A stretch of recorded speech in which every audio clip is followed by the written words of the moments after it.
Well, this is probably the first time. We said it all the time last year how tough our team was. We never tried to sugarcoat that we weren't as tough as that team. I think we took a big step forward tonight. This is the first time I felt like we were a pretty tough team. There was a lot of things that went wrong in that game. A lot of things that went wrong. Some of them, maybe most of them, were self-inflicted. But we kept at it. We found a way to win down the stretch. Nolan makes a really unselfish play and gets the ball to Matt, which is kind of what we wanted anyway.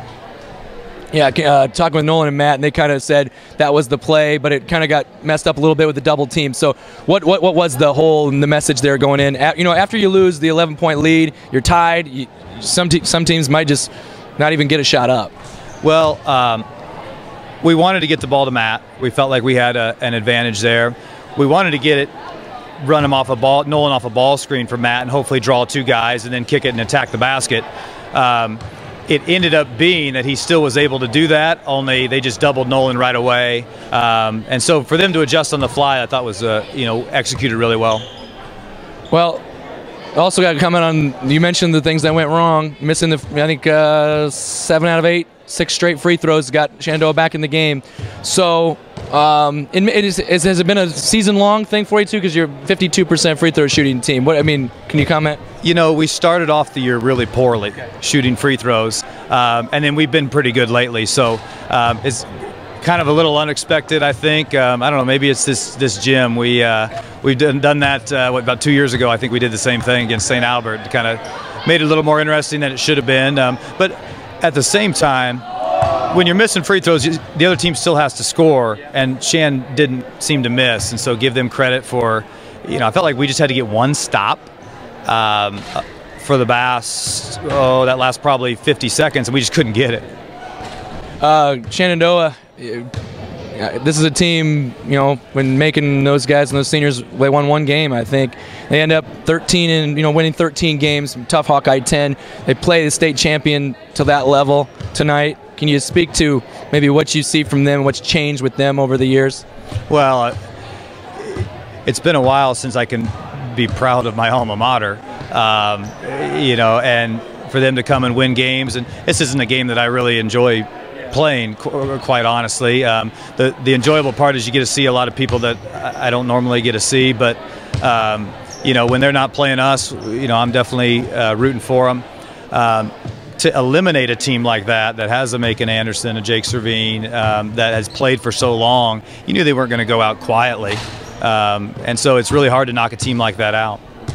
Well, you got to knock another good one out on Saturday. Kemper, they're a totally different team from the one you saw 2 years ago.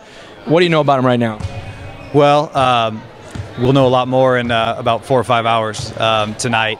So we've seen them play a couple times in person. Obviously, they're similar to Shannon, that they have the big guy that kind of everything revolves around. Their guards are tough too. I think they shoot the ball well from the 3-point line, and they've obviously been battle tested in the Hawkeye 10.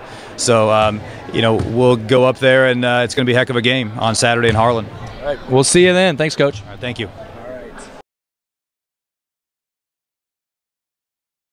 The last play, we were going to run a clear out for Matt, but I wasn't expecting the double team on me, and then we kind of got a shaky throw to inbound it. And then I had 2 guys on me, and I saw Matt open in the middle, and then from there I knew he could finish. 25 points for you tonight. Really, there was a point there where you kind of keeping your team in the game. What did you come out with? Is this how you always come out, or is there an extra something for you? It was just a little extra something, I think. The thought that it could be my last game. I had to try my hardest, and then everyone else worked around, and then we got the W.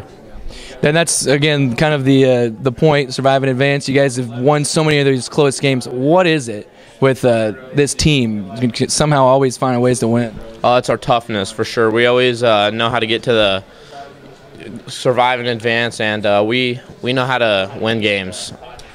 Kemper's the opponent. You know anything about them Saturday? I know they're a pretty decent team, but I think we can get them. Congrats on the win tonight, Nolan, and we'll see you Saturday. Thanks.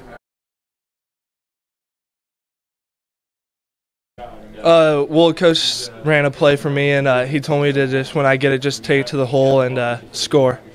And obviously you did. So what a wild game there. One time you're leading by 11 there in the fourth quarter, and they end up tying it up. What was the message there from Coach after they came back to tie it up, and you guys took that time out?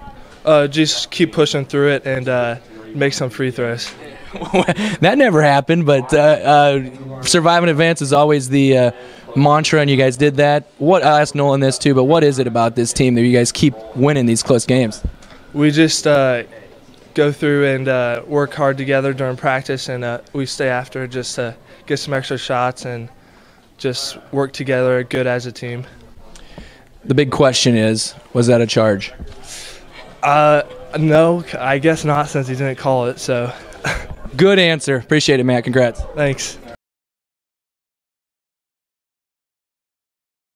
Yeah, the whole group doesn't get, as much credit as the three guys that were out there a ton, but that group, the looks they showed us in practice, their effort for 3 years that we've seen them has been phenomenal. A lot of off-season work that they put in. Yeah, just very proud. We're going to miss the heck out of them, obviously. So. You're down 11 in the fourth quarter, and against a state champion, you come back and you tie it. What can you say about that? Just, I guess, just kind of the story of how we got to where we are. They persevere. They keep fighting. There's never a lot of give up in these kids at any point. We've preached, finishing games, and you never know what'll happen. And I guess that's kind of showed right there. My color guy, Brian Bertini, said he thought Austin Fichter needed to play a good game tonight for you guys to have a chance, and he really did. Did you just say anything to him about, we're going to need you tonight or anything like that? Well, I think they all knew that we needed some special things out of each of them. We didn't know where it'll come from. We knew they would, be tough in the post on Macon, which they were. But, yeah, just like I said, just real happy. We had the three seniors really shine tonight offensively, but some other guys did some great things defensively to keep us in there too. So, with the three seniors gone, obviously it's tough to lose them. Can you look ahead a little bit? You've got two starters coming back, and then maybe some other guys filling in. You still feel pretty good about the future? Yeah, there's a strong kid that comes in off the bench, Ryan Ruzick. He's been the sixth man down the stretch. He's been real strong. And there's some other guys that Coach Ratliff has done a heck of a job preparing them in our JV schedule. They play a lot of tough ball games, and they'll be ready. I think they'll put in the time and create a nice team for next year. Are you willing to comment on the last play at all? I can delete this if not. Yeah, just obviously felt like we did everything right there at the end to try to extend the game. But, sometimes you're just going to get them 50-50 calls, so it's a tough one. Coach, thanks a lot. Congrats on a great season. Yep, thank you. Appreciate it.